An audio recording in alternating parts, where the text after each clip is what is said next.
Now we're going to start our unit on probability by just describing some of the key terms. You might have seen all of these in your Year 9 and 10 maths, but I think it's good just to go over the basic concepts that we're going to be dealing with. Now there's two main types of probability, experimental and theoretical. We're going to deal with both in this course. Now experimental probability is where you have data that's based on an experiment. So there's two types. The first type, deterministic, only has one outcome. And I'm going to write that, but then curiously actually put a line through it. And you can do that in your notes too if you like. So we're not dealing with this type in this course. Why not? Well, it's really boring. There's not really much to calculate. If there's only one outcome, then it's certain. So you can pick anything you know that is certain and describe it this way. I could say, for instance, I'm going to do an experiment to see whether it gets dark tonight as our Earth turns away from the sun. Now, I know that that is going to happen, so it's almost not really worth conducting that experiment. But it's important to note that it does exist so that we can compare it to this type, the random experiment, where there's more than one outcome and we're not sure what's going to happen. That's quite different from looking at theoretical probability, which is really just based on logic, where we work out what's likely based on what we think might happen. So to give you an example of each of these, if I was to say flip a coin and see if I'm going to get heads or tails, or toss a die and see what number it lands on, then I can come up with a probability based on how many options there are. So for example, I know that when I flip a coin, I've got a 50-50 chance of getting heads or tails, and we often say that's a 50% chance, or a 0.5 chance, or half a chance of getting heads, or half a chance of getting tails. Now that doesn't mean that if I toss a coin 10 times, I'm going to get 5 heads. We know that doesn't always happen, but we've got this notion that because there's two sides of the coin, and only one of them is the side that we're interested in having it land on, we can say it's 1 out of 2. Now, experimental probability is something we could do with the coin. And if we had a weighted coin that someone suspected wasn't landing half the time on heads, we could test out that theory by flipping it 100 times or 1,000 times, as many times as we like, and seeing how many heads come up. And that would give us a bit of an idea what's likely for that coin, because perhaps it's not a fair coin and we can't base our estimates on logic. Another good example would be for something that you can't really base on logic. Let me think. Let's say I run an experiment where I'm going to toss this pen and try and get it into the bin on the other side of the classroom. Now, what are the chances of me making the shot? Well, you don't know because you haven't seen me make the shot before. But if I stand here and I make the shot 10 times and I get 3 of them in, it's reasonable to say my chances of getting it the next time is about 3 out of 10. I might shoot it 100 times and get it in 30, and you'll be even more sure. Oh yeah, she gets it in about 30% of the time.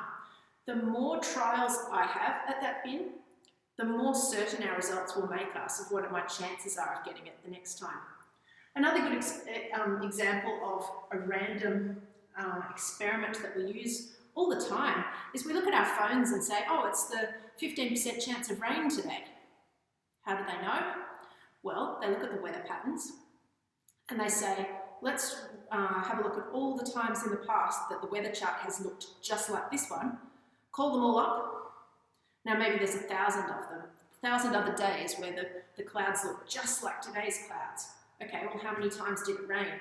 Well, it rained maybe 150 times out of 1,000 times that the weather looked like this. Well then they'll say, okay, so there's probably a 15% chance of rain. Does that make sense? So we use this all the time to make up probabilities, which we then sort of hang our hat on as being real certainties, but they're not. They're things that people have come up with because they've looked at what's happened before and they say, that might happen again. Now, we know that all probabilities are a number between 0 and 1.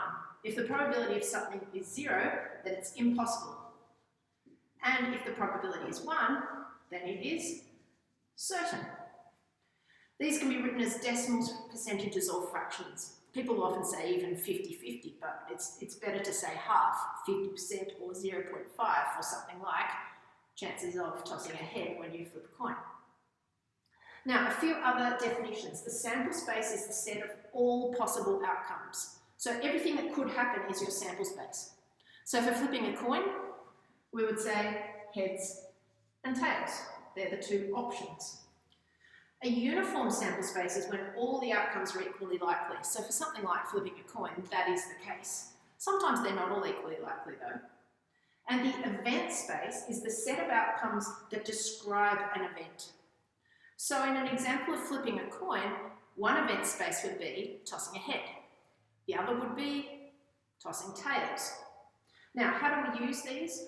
Well, there's no real surprise here that when you find the probability of an event, and that's all this means, this is the probability, and this stands for event. It's a fraction. It's the number of favourable outcomes, or the number of outcomes that we're interested in, over the total number of things that could happen. And another way to write that is the event space, or the number of things we're interested in, over the sample space, or the total number of things there are.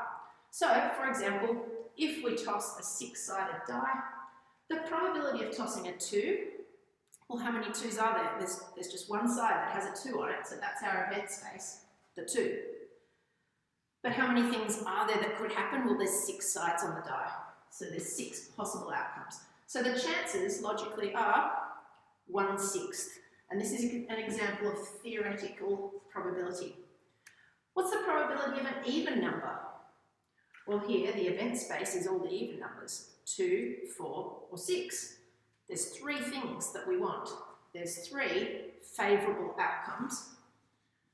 What's the sample space, or how many possible outcomes are there altogether? 6. And 3 out of 6, of course, we can simplify and say that is half. We could also say it's 50% or 0.5, but I think you'll agree that fractions are a really handy way to express our probabilities because they really describe the total number of things we're interested in over the total number of things that there are.